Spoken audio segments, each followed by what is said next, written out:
اللہ اکبر اللہ اکبر اللہ اکبر۔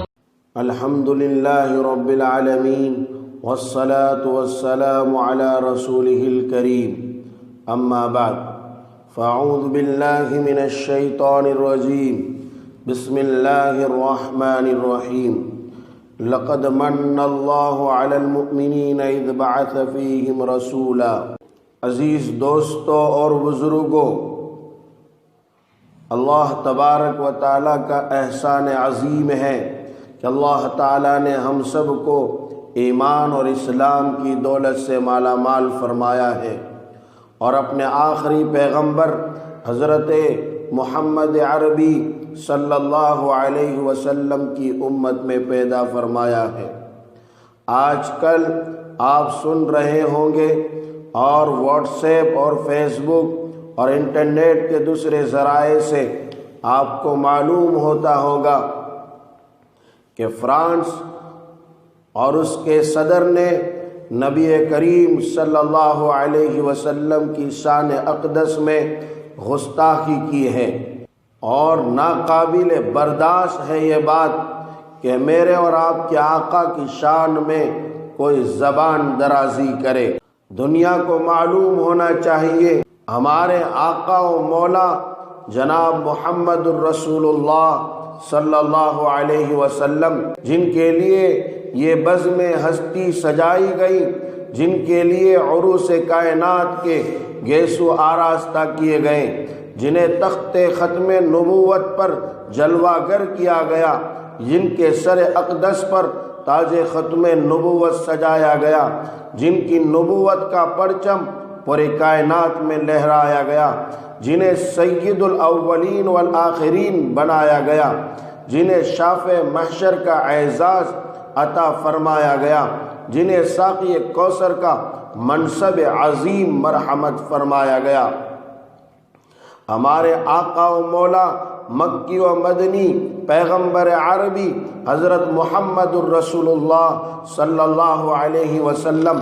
اللہ کو ان سے اتنا پیار کہ اللہ تبارک و تعالیٰ نے کلمہ طیبہ میں اپنے نام کے ساتھ میرے اور آپ کے آقا کا نام سجایا۔ اللہ تبارک و تعالیٰ کو ان سے اتنی محبت کہ اذانوں میں اللہ کے اسم گرامی کے ساتھ ان کا اسم گرامی بھی ملایا گیا۔ اللہ کو ان سے اتنا لگاؤ کہ اللہ تبارک و تعالیٰ نے قرآن کریم میں ان کے شہر کی قسم کھائی ہے۔ وہ اللہ کو اتنے لاڈلے ہیں کہ اللہ تعالیٰ نے انہیں ان کے نام سے کہیں نہیں پکارا، بلکہ آپ کو یا ایھا المزمل، یا ایھا المدثر اور طٰہٰ اور یاسین کے محبت بھرے ناموں سے پکارا ہے۔ وہ اللہ کو اتنے محترم کہ اللہ ان کی زندگی کی قسم اٹھاتے ہیں، جن کے بارے میں اللہ تبارک و تعالیٰ اتنا باغیرت کہ ان کے جسم اطہر پر کبھی مکھی بھی نہ بیٹھنے دی، جنہیں اللہ نے یہ عظمت بخشی کہ وہ سب سے پہلے باب جنت کو کھولیں گے، جو اللہ کے نزدیک اتنے پیارے کہ اللہ ان کی اطاعت کو اپنی اطاعت قرار دے۔ من یطع الرسول فقد اطاع اللہ، جن کا اللہ کے ہاں یہ مقام کہ اللہ انہیں مقام محمود پر فائز کریں، جن کا اللہ کو اتنا پیار کہ انہیں عرش پر بلا کر اپنا مہمان بنائیں اور اپنا دیدار کرائیں،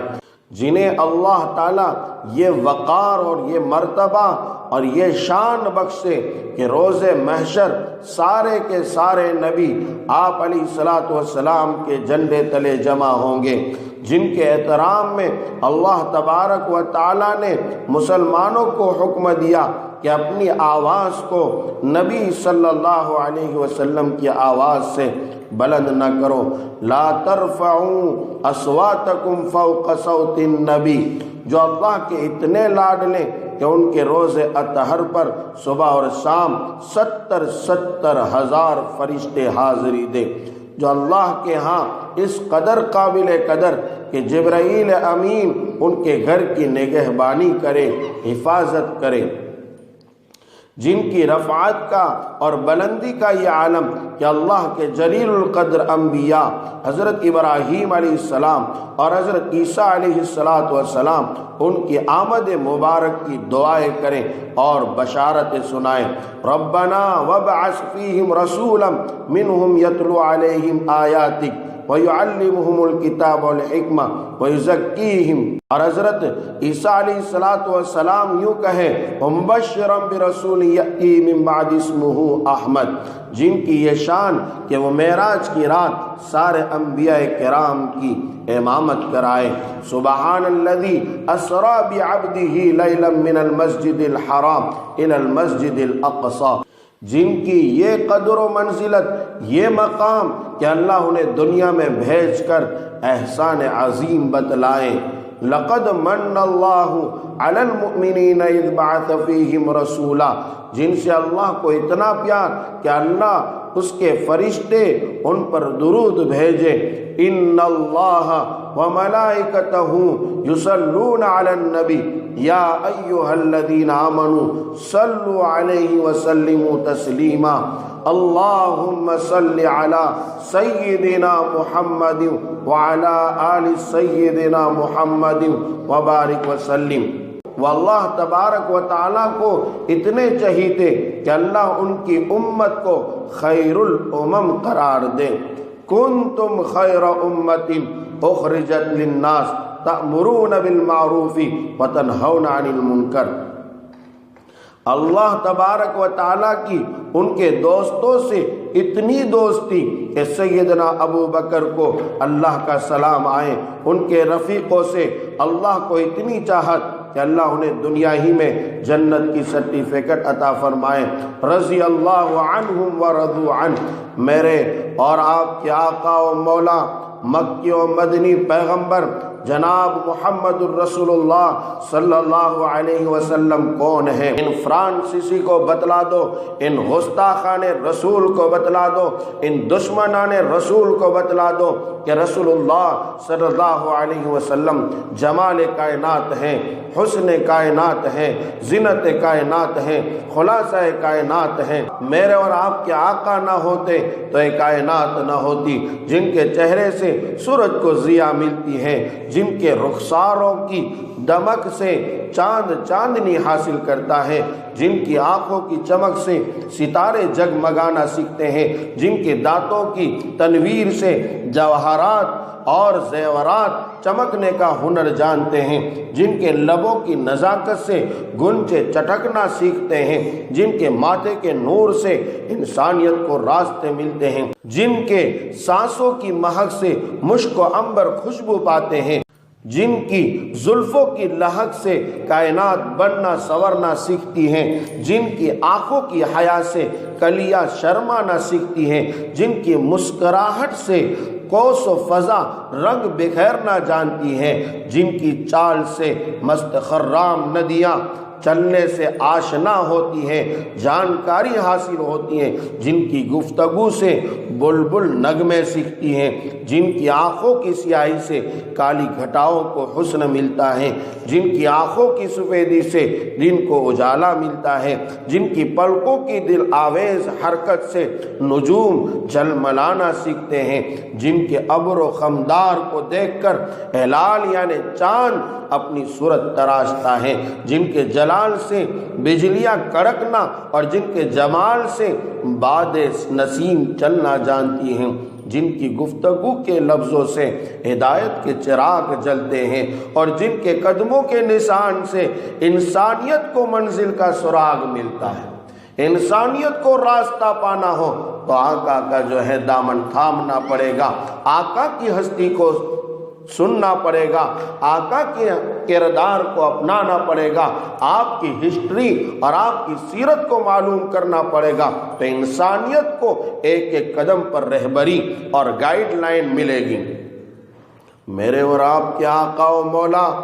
جناب محمد الرسول اللہ صلی اللہ علیہ وسلم، جنہوں نے سب سے پہلے انسانی حقوق کی صدا بلند کی، انسانوں کو انسان کیا ہے یہ معلوم نہیں تھا،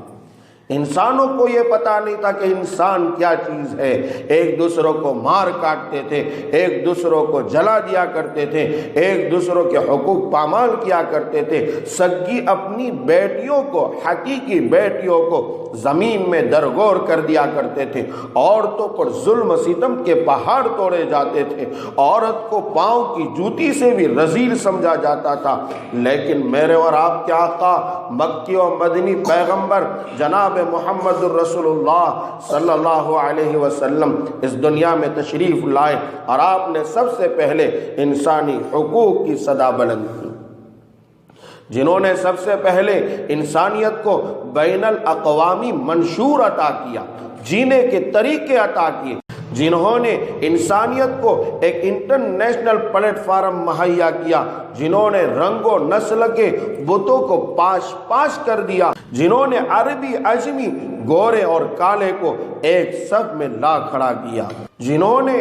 ظالموں کے خلاف شمشیر یعنی تلوار بلند کی اور مظلوموں کو ساتھ دیا، جنہوں نے یتیموں کو اپنے سینے سے لگایا اور ان کی سرپرستی فرمائی اور یتیموں کی پرورش کرنے پر اپنے ساتھ میدان حشر میں ان دو انگلیوں کے ساتھ میں ملنے کی طرح ساتھ میں کھڑے ہونے کی بشارتیں سنائی، جنہوں نے غلاموں کی ہتھ کڑیاں اور بیڑیاں کھولی، جنہوں نے بے نواؤں کو قوت اظہار بخشی، جنہوں نے کمزوروں کو طاقتوروں کے خلاف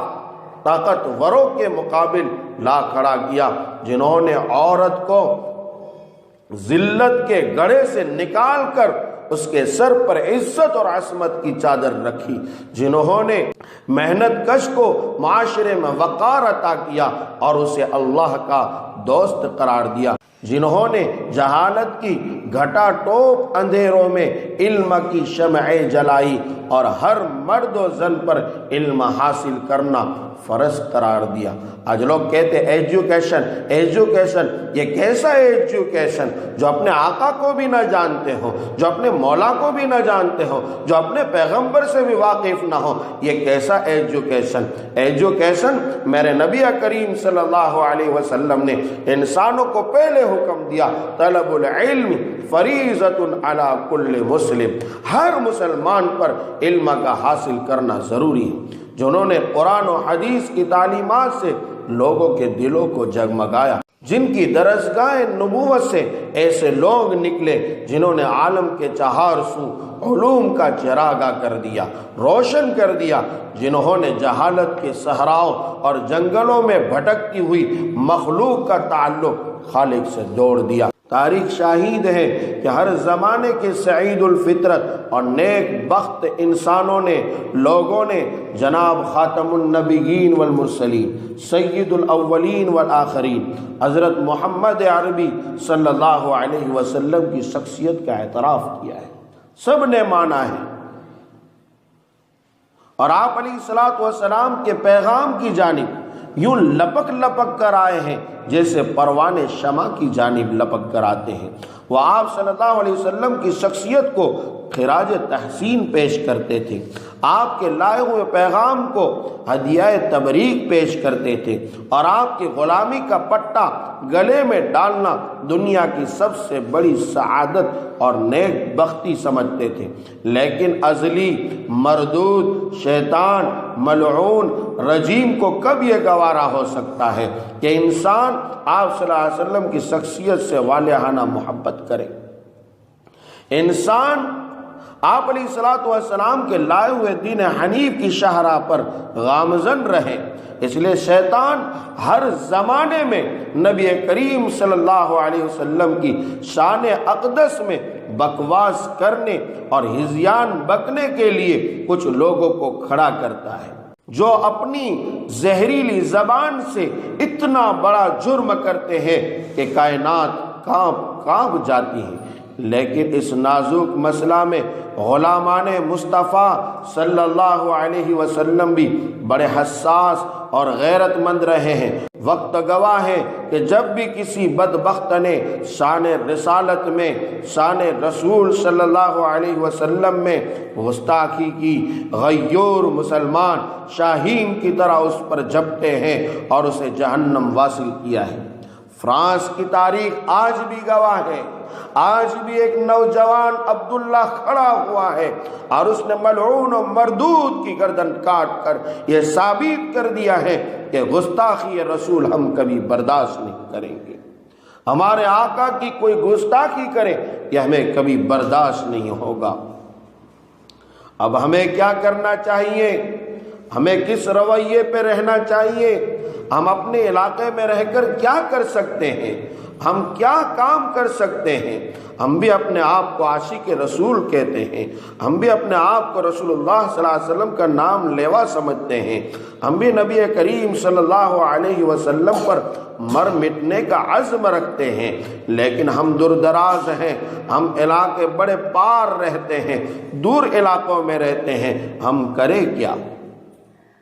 مجھے بات یاد آ گئی حضرت مولانا محمد یوسف لدھیانوی رحمت اللہ علیہ کی، کہ حضرت نے لکھا ہے کہ عظمت رسالت دین و ایمان کی بنیاد ہے، خدا نہ خواستہ یہ بنیاد کمزور پڑ جائے تو دین و ایمان کا سارا کارخانہ درہم برہم ہو جائے گا۔ اس لیے عقلاً و نقلاً توہین رسالت کا مرتکب سزائے موت کا مستحق ہے۔ اگر کوئی حکومت یا کوئی حکومت کا صدر اگر گستاخی رسول کرتا ہے اور آپ علیہ الصلوۃ والسلام کی شان میں گستاخی کرتا ہے، ہمارا حق بنتا ہے کہ ہم اس حکومت کی اور اس ملک کی، اس کنٹری کی ہر اشیاء کو، ہر چیز کو ہم جو ہے خیر بات کہہ دیں گے، اس کا پورا بائیکاٹ کریں گے۔ اور بائیکاٹ صرف چند دنوں کے لیے نہیں، جیسے ہم نے پہلے بھی کئی چیزوں کے بائیکاٹ کیے تھے، کئی اشیاء کے بائیکاٹ کیے تھے، لیکن جیسے وقت گزرتا جاتا ہے، ایام گزرتے جاتے ہیں، ہم بھول جاتے ہیں۔ ہمارے باپ کا کوئی دشمن ہو ہم کبھی بھولتے نہیں، ہماری ماں کا کوئی دشمن ہو ہم کبھی بھولتے نہیں، ہمارے دوستوں کا کوئی دشمن ہو ہم کبھی بھولتے نہیں، تو ہم اپنے آقا کے دشمن کو کیسے بھول جاتے ہیں؟ ہم اپنے آقا کے دشمن کو کیسے فراموش کر دیتے ہیں؟ اس لیے میرے بھائیوں اور دوستوں یاد رکھیں، ہم اپنا حتمی فیصلہ بنائیں، سب مل کر۔ اس وقت ہر کوئی پروٹیسٹ کر رہا ہے، احتجاج کر رہا ہے، دیوبندی علماء بھی میدان میں ہیں، بریلی علماء بھی میدان میں ہیں، شیعہ علماء بھی میدان میں ہیں، اہل حدیث بھی میدان میں ہیں، سب میدان میں ہیں، سب احتجاج کر رہے ہیں، تو ہماری آواز ایک کیوں نہیں ہو جاتی؟ سب مل کر ایک کیوں نہیں ہو جاتے؟ ہماری آواز سب کی ایک ہونی چاہیے، سب کی پکار ایک ہونی چاہیے۔ اگر ہم مل جائیں گے، خدا کی قسم کھا کے کہتا ہوں، کسی ماں نے ایسا بچہ نہیں جنا ہے جو میرے آقا کی شان میں ایک لفظ بھی بول سکے، آپ کی گستاخی کر سکے۔ اس لیے عزم کرو۔ آپ کو ایک ہی سبق دینا چاہتا ہوں کہ فرانسیسی جتنی بھی مصنوعات ہیں، جتنی بھی اشیاء ہیں، ان کا مکمل بائیکاٹ کیا جائے، اس فہرست کو نوٹ کیا جائے، ان کی اشیاء کی تمام جو ہے معلومات حاصل کی جائے کہ ہمارے دیش میں، ہمارے ملک میں کون کون سی چیزیں بکتی ہیں، اور اس کا بائیکاٹ کیا جائے۔ ملعونین مردودین نے جو سازش رچی ہے، یہ رکنے والے نہیں ہیں، ان کے روکنے کا ایک ہی طریقہ ہے کہ ہم ان کی چیزوں کا بائیکاٹ کریں۔ جب اقتصادی حالات آئیں گے، جب ان کی چیزیں پڑی رہ جائیں گی، جب ان کی انکم کم ہو جائے گی، ہم اور آپ ان کی چیزیں استعمال کرتے ہیں، وہی پیسوں سے وہ میرے اور آپ کے آقا کی شان میں استعمال کیا جاتا ہے، آپ کی گستاخیوں میں استعمال کیا جاتا ہے، لوگ خریدے جاتے ہیں، اور آپ علیہ الصلوۃ والسلام کی شان میں گستاخی کرتے ہیں۔ اس لیے عزم کرتے ہیں انشاءاللہ ہم جو ہے فرانسیسی تمام مصنوعات کا بائیکاٹ کریں گے۔ اللہ تعالی ہم سب کو اور پورے عالم میں بسنے والے انسانوں کو سمجھ عطا فرمائے۔ وآخر دعوانا الحمدللہ رب العالمین۔